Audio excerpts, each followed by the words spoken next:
I had a fantastic time with Tales of Xillia while playing the remastered edition that came out last year. In fact, Tales of Xillia charmed me so much it has slotted itself on the podium of my favorite Tales games behind the two titans of Tales of Berseria and Tales of the Abyss.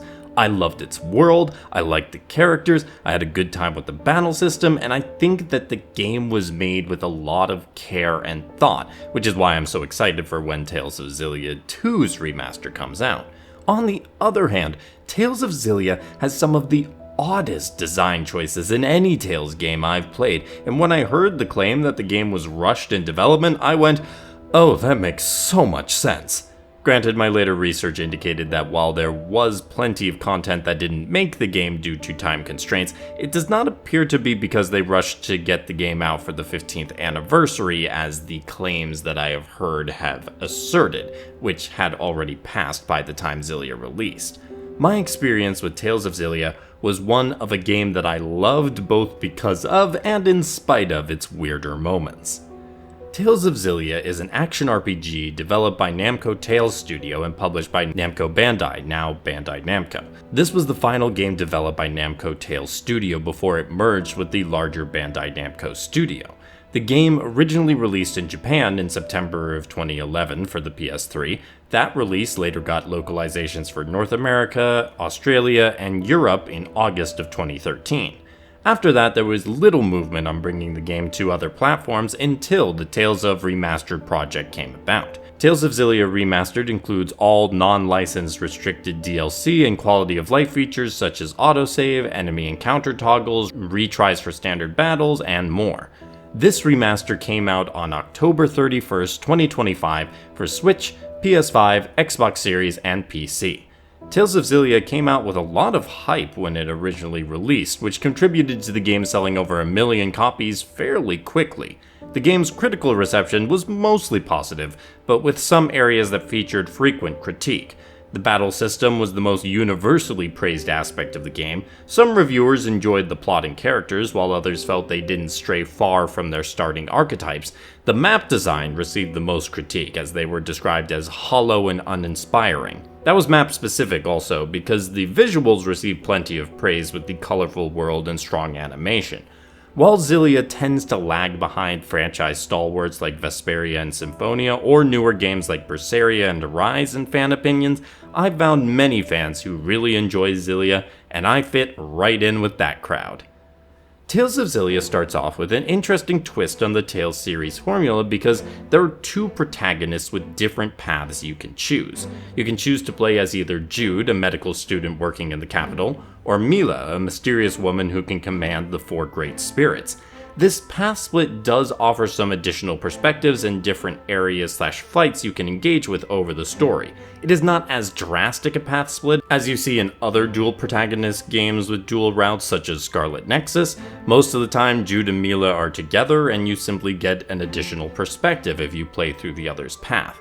I played through Jude's path on my playthrough, which I think gave me a satisfying narrative experience. I have heard that Mila's path does not have as complete an experience, and having played through the intro for Mila's path, I can see the areas that we lose out on when it comes to world building, so I would advise playing through Jude's path first and then Mila's if you're going to be playing through both. After making your choice, you will proceed with your protagonist through the narrative, taking you all through the land and confronting and consulting with various people in the world, from leaders to common people just trying to live their lives.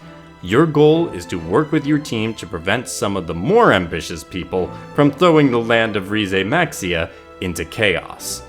Tales of Xillia has a few things going for it right from the start. The first is that Jude in particular has a great starting point to jump off from. I really enjoyed seeing how he worked into the narrative and wrestled with the consequences of what he had discovered and his direction in life.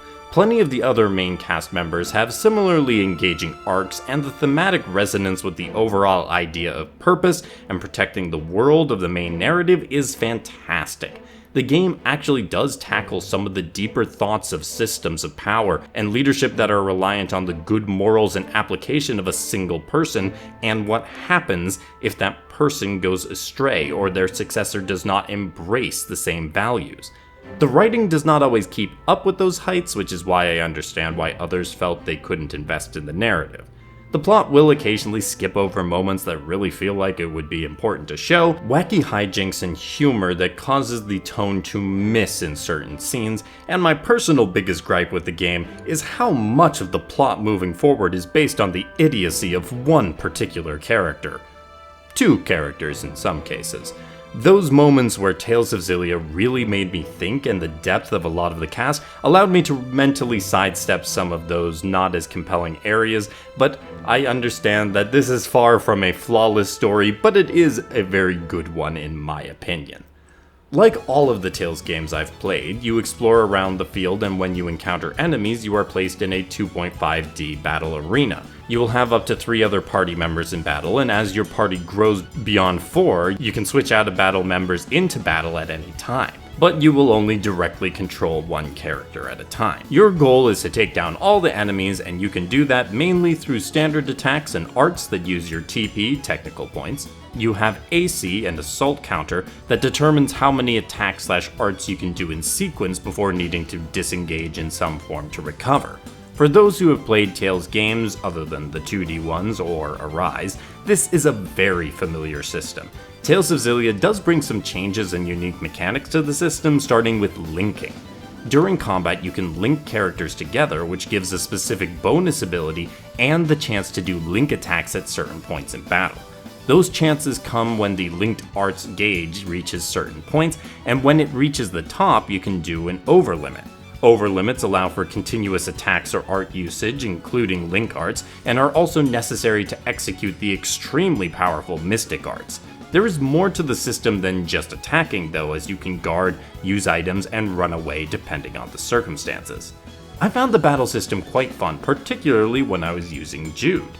Jude's unique ability allows him to do perfect dodges and get around enemies to knock them off balance. His playstyle reminded me of Tales of Grace's combat system, which is a good comparison to get, at least from me. Each character has some unique playstyle, and part of the effectiveness of linking is understanding what other characters can offer in the way of bonus effects, link arts, and balancing out the party, i.e. linking melee and arts casters together. I also felt the difficulty landed in a satisfying realm of challenging without being unfair. The standard enemies weren't pushovers, while the bosses tested my abilities, but once I knew the system better, I would reliably beat them so long as they didn't have some of the devastating status effects in their arsenal. Tales of Xillia's progression is one of those areas with some odd design choices that I mentioned earlier. With each level up, the characters get points that can be used to upgrade stats on their Lilium Orb, an in-game item that focuses a character's power. And as the web expands, characters learn new arts and get new skills. The skills can then be assigned to characters using skill points in a separate menu.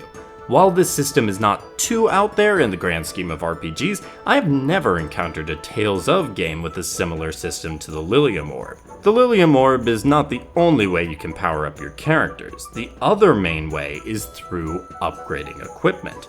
In most RPGs, as you visit towns later and later in games, the equipment they have on offer increases in quality, effectiveness, and price. In Tales of Xillia, you have to upgrade the shops yourself using the materials and items you gather while exploring around the map. These upgrades apply for every shop that you are going to encounter over the course of the entire game. So if you upgrade a shop to a high enough level, then the very first weapon shop you shopped in at the beginning of the game will also have the most powerful weapons on offer, if you can travel back there. This does mean that those items that you collect as you're exploring around, which in other Tales games were used for the crafting and cooking systems, are only used for the shops. There are no instances where you can craft and cook your own items. And while it makes Tales of Xillia unique among the series, I'm not sure if it was worth it. You can also pay gold to upgrade shops instead, although I only ever chose to use the items gathered, most of which are only useful for upgrading shops, so why would you not use them for that purpose? One effect of this system is that I was far more attentive to finding items and treasures as I was going through the maps, although that also did highlight what the reviewers talked about earlier regarding the repetitive map design when you're going through all these lands trying to find all of the little blue sparkles or the white bags. Side content in Tales of Xillia is almost entirely limited to skits and side quests. The skits are moments of dialogue between characters occurring with flat 2D character portraits that tend to be more light-hearted and give more chances to see characters interact or remark on events in the story.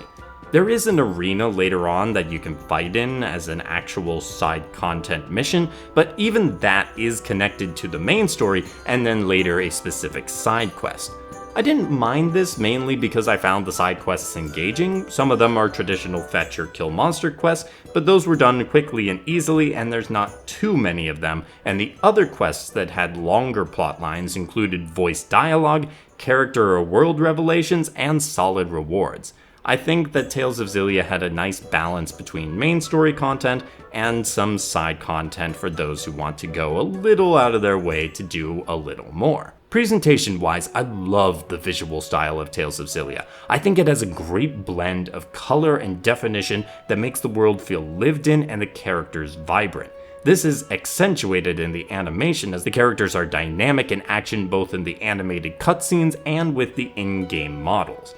The character and world art caught my eye before I ever played Tales of Xillia, and that alone kept it as one of my most anticipated of the remastered titles that could be released for me to play.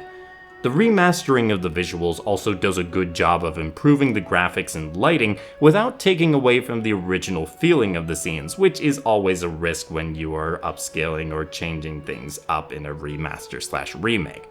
My one critique is that while the environments in the cities and prominent natural locations are gorgeous, a lot of the time you are running through very bare environments otherwise to get to those bigger areas.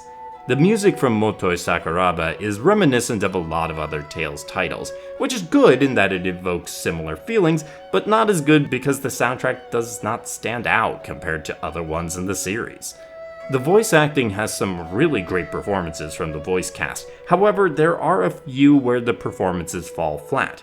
Many other reviewers cite Mila in that, but I don't really agree. While her performance is different, I would say her voice fits the character perfectly, and a lot of her choices on the acting side make sense.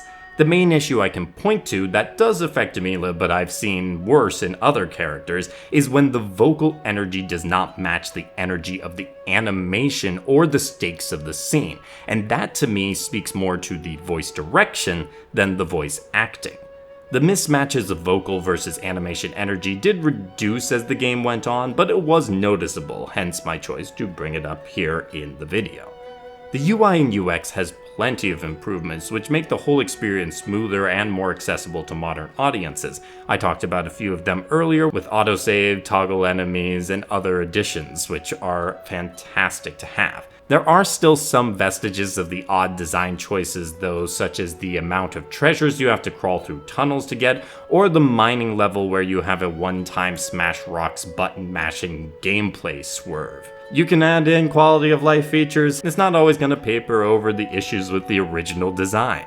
Tales of Xillia Remastered is a good experience on the visuals, music, voice acting, but there are some levels that could have been raised if things were a little different.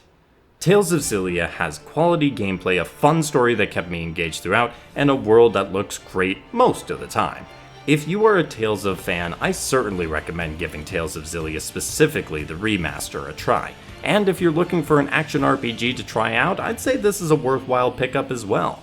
After this, I'm definitely looking forward to playing Xillia 2 when that remaster comes out, as I think there's still plenty more to explore in the world and with these characters. Thank you all for watching. If you have not already, please leave this video a like and comment to help out the channel and express your own thoughts on Tales of Xillia. Subscribe to keep up with the channel as we get into a busy RPG season, including another Tales of Remaster coming, and I hope to see you all in the next video. Have a great day, and happy gaming!